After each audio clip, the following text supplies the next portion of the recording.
Welcome to the KEP Knowledge English Podcast. I'm your host, James Rivers, and I'm thrilled to have you join us on this journey of learning and discovery. And I'm Sophia Wells. Whether you're looking to improve your English skills or dive into insightful discussions on a range of topics, you're in the right place. Here on KEP, we explore everything from language learning tips to thought provoking conversations that will challenge your perspective and expand your knowledge. Each episode will bring you fresh insights, practical advice, and a little bit of fun along the way. So grab your headphones and let's get started. This is KEP Knowledge English Podcast. Let's dive in.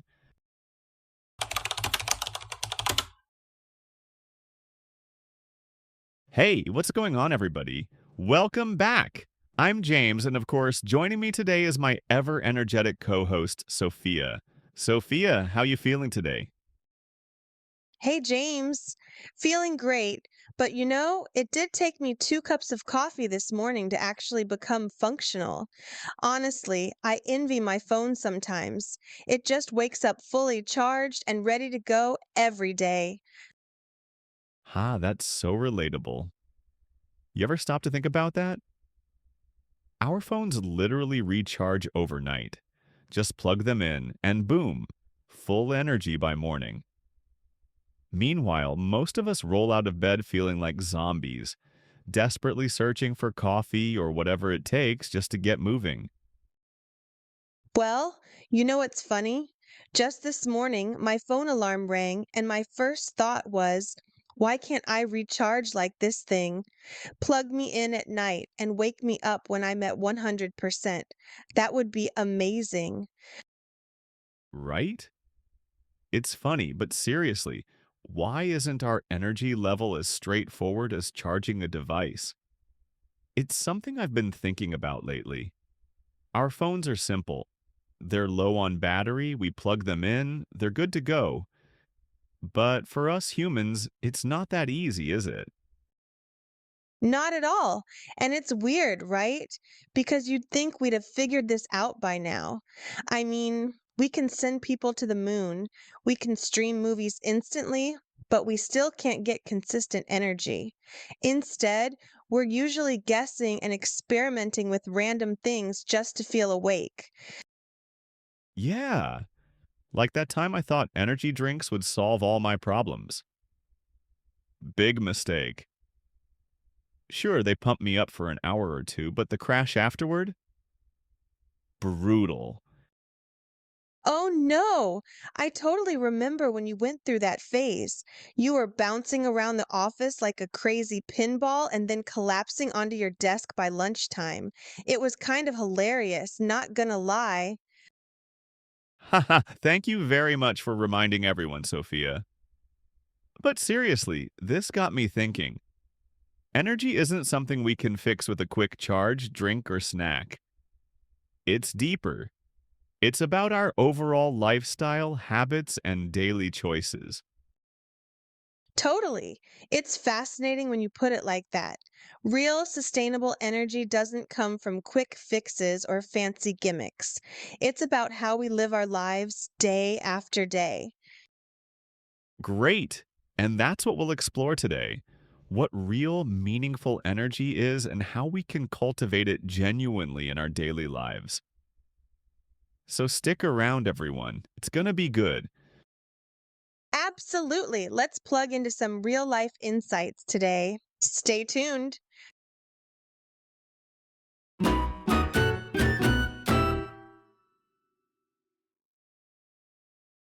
Okay, Sophia. Let's dive deeper into why quick fixes for energy don't usually pan out. Honestly, we've all been there. I mean, who hasn't booked a spontaneous trip thinking it'll magically fix their exhaustion, right?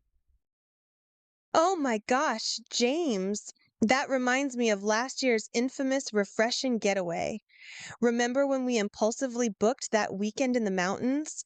I pictured myself peacefully sipping coffee by the fire, wrapped in a cozy blanket. Oh, I definitely remember that weekend. You brought 3 books and didn't even crack open one page. Yeah, instead of relaxation, it ended up being exhausting. The drive was longer than we thought. The cabin heater didn't work properly, and then there was your brilliant idea of a sunrise hike.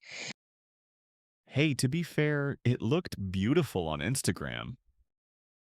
Sure, it looked great, but climbing a steep trail at 5 a.m. without any sleep isn't exactly my idea of recharging. I came home more drained than when we left. Exactly my point. These quick fixes, like impulsive trips or even shopping sprees, give us a temporary excitement, but it just doesn't last. Have you noticed that too, Sophia? Totally. Recently, I had a rough week at work and thought retail therapy would help. I bought some outfits I didn't even need, felt great for a few hours, and by the next day, the thrill was totally gone. Honestly, I just felt guilty about spending too much money. Been there. And the same thing happens with food, right? Like after a stressful day, I always crave pizza. So I'll binge on comfort food, feel amazing for about 20 minutes, then spend the rest of the night feeling sluggish and uncomfortable. Ha, I know that feeling. Last weekend, I thought a tub of ice cream would magically erase my stressful day. Let's just say the sugar crash wasn't pretty. Temporary indulgence, lasting regret. Bingo. The issue is that these things, vacations, shopping, junk food, are temporary solutions. They never address what's really draining our energy long term. Right. It's like putting a tiny band aid on a huge wound. You feel like you fixed the problem, but it hasn't healed anything underneath. Great. Quick fixes mask our fatigue or stress momentarily, but as soon as they wear off, we're back to feeling tired and unfulfilled again. Totally true. So, we need to figure out better ways to handle our stress and fatigue, ways that actually recharge us for real, not just momentarily. Absolutely. And that's exactly what we're diving into next: how to genuinely recharge your life. Stick around, because it's about to get really insightful. Ooh, can't wait. Real sustainable solutions coming right up.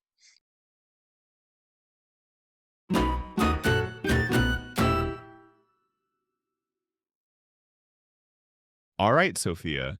So we've talked about why quick fixes don't stick. Now let's dive into the real deal. How do we genuinely recharge ourselves? Spoiler alert, it's all about consistent, healthy habits. Yeah. James, I used to think recharging was all about one big moment, like taking a long vacation or sleeping for 12 hours straight. Oh, the good old weekend hibernation strategy, huh? Ha! You're right. But honestly, none of that worked long term. Real energy, I've realized, is about these small, consistent habits over time. It's almost like compound interest for your body. Small deposits every day really add up. Totally. For instance, something I've adopted lately is focusing on good sleep hygiene. Sounds simple, right? But just going to bed at the same time every night has literally transformed how I wake up each day. It's crazy. Wow, that's impressive. Sleep schedules have always been tricky for me, but you know what's helped me? Nutrition. Seriously. Remember how much I used to rely on junk food to get through the day? Oh, yes. The vending machine company probably named their quarterly profits after you. Ha! Guilty as charged. But once I started swapping out snacks for healthier options like fruits, nuts, or smoothies, I noticed my afternoon crashes almost vanished. My energy stays way steadier throughout the day now. I love hearing that. Another big thing for me was exercise. And I'm not even talking about intense workouts or anything like that. Just regular walks or some basic stretching each morning. I feel alert without needing 2 cups of coffee every hour.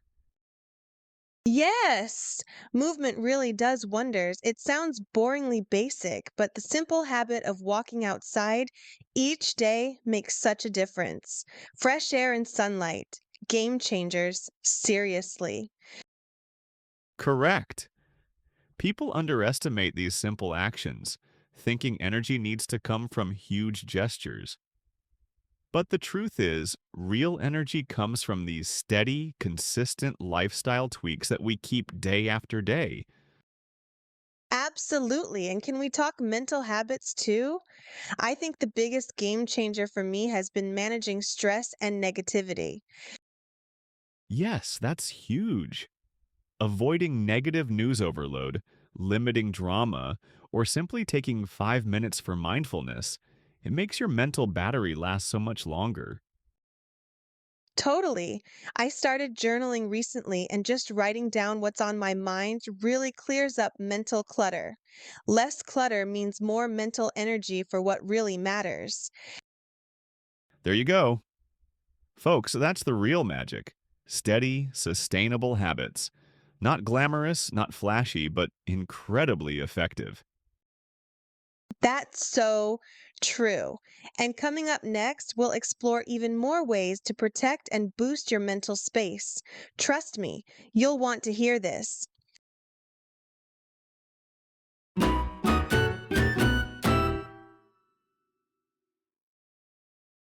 All right, Sophia, we've talked about physical energy, but let's pivot to something equally important: our mental space. This might sound simple, but protecting our minds from negativity really can make or break our energy levels. Oh my gosh, James, absolutely. Mental clutter drains energy faster than a bad night's sleep. Ever scroll through social media first thing in the morning and just feel instantly exhausted? Ha, guilty as charged. I used to start my day scrolling through drama filled posts and headlines. It felt like someone plugged a vacuum into my brain and sucked out all the positivity before my day even started. Totally. That's why I started a strict no social media before breakfast rule.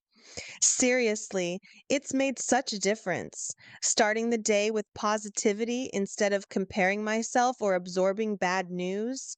Total game changer. Oh, that sounds brilliant.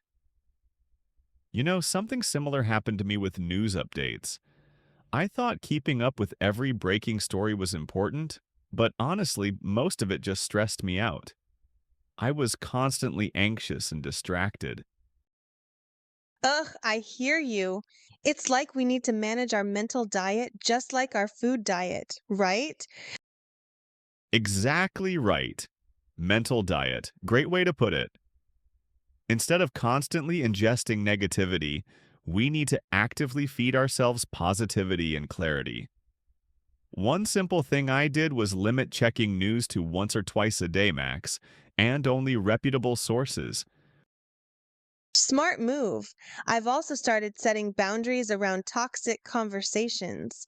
You know, when friends start gossiping or complaining excessively, it used to feel rude not to participate, but now I gently steer the topic or find a polite excuse to exit. That's fantastic. How's that been working for you? Amazing. Honestly, it's empowering. And here's the cool part. Most people appreciate the shift towards positivity anyway. Negativity is contagious, but so is optimism. Totally true. I recently adopted mindfulness meditation, just 5 or 10 minutes a day. It's not about becoming some Zen master, it's just giving my mind a break. Honestly, I feel clearer and calmer afterward. Oh, mindfulness is huge. I started a gratitude journal at night, just jotting down 3 good things from my day. It seemed cheesy at first, but now it genuinely reshapes my perspective. I fall asleep happier and wake up more optimistic. I love that. Gratitude journals are so underrated, and that positivity builds resilience. It's like an immune system for your mind, protecting you from daily stress and negativity. Precisely. So here's the big takeaway: mental space matters as much as physical habits. Managing our thoughts, surroundings, and interactions carefully helps preserve and recharge our energy long term. Beautifully said, Sophia. All right, everyone, stay tuned because next we're diving into real life examples of how small habits make a huge difference. Ooh, personal stories coming up. Trust me, you won't want to miss these.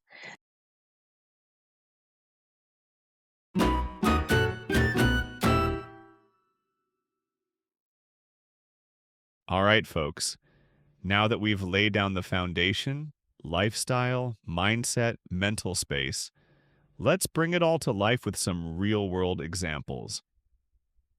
Because let's face it, theory is nice, but real life habits are where the magic happens.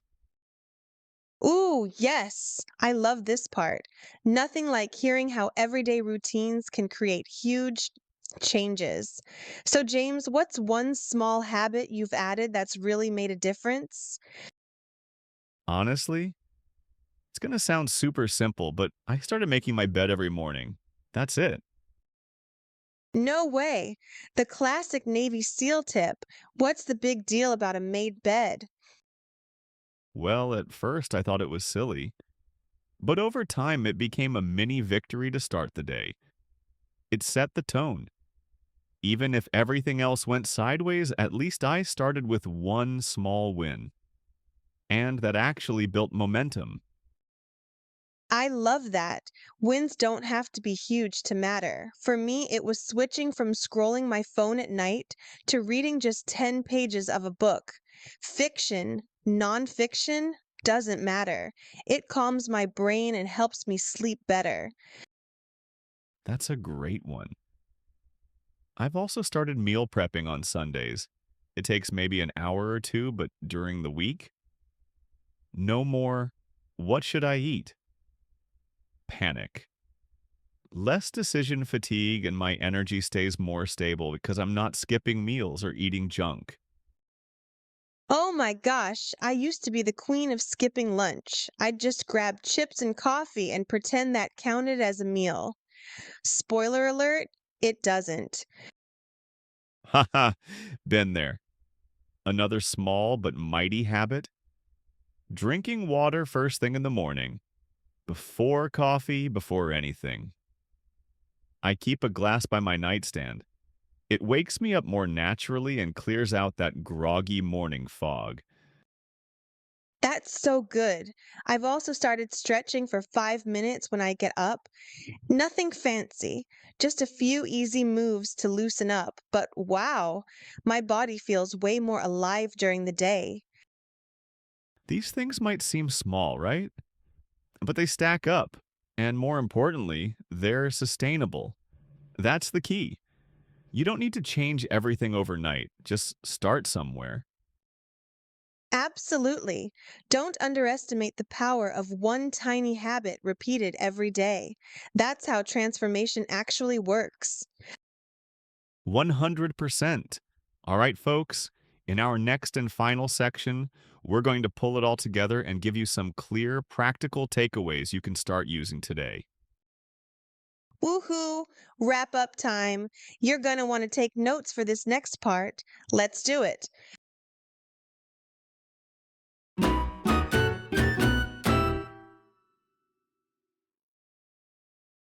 Well, we've come full circle, haven't we, Sophia? We started off wondering why we wake up feeling drained and jealous of our fully charged phones. And now here we are, unpacking what real energy actually looks like. Yup. And spoiler alert, no app, no magic drink, and no spontaneous vacation can give you lasting energy. It's all about your lifestyle, baby. That's right. If there's one thing I hope our listeners take away from this conversation, it's that energy doesn't come from a single action. It comes from the way you live, your daily choices, your habits, your mindset. Exactly. Think of it like building a house. You don't just toss up a roof and call it a day. You lay the bricks one by one. And if your lifestyle is the house, your habits are those bricks. Love that metaphor. And it's not about being perfect either. You don't need to overhaul your life in one day. Start with one habit: drink more water, go for a walk, go to bed 30 minutes earlier. Whatever works for you. Totally. And be patient. Real energy takes time to build, just like fitness or financial savings. You might not feel it right away, but give it a week, a month, you'll see the difference. And don't forget your mental space. Protecting your thoughts, managing stress, and surrounding yourself with positivity plays a massive role in how energized you feel. Preach. I mean, how many times have we felt drained not because of work or errands, but because of that one toxic conversation or some online drama we scrolled through for 20 minutes? Yeah. What we let into our minds matters just as much as what we eat or how we move our bodies.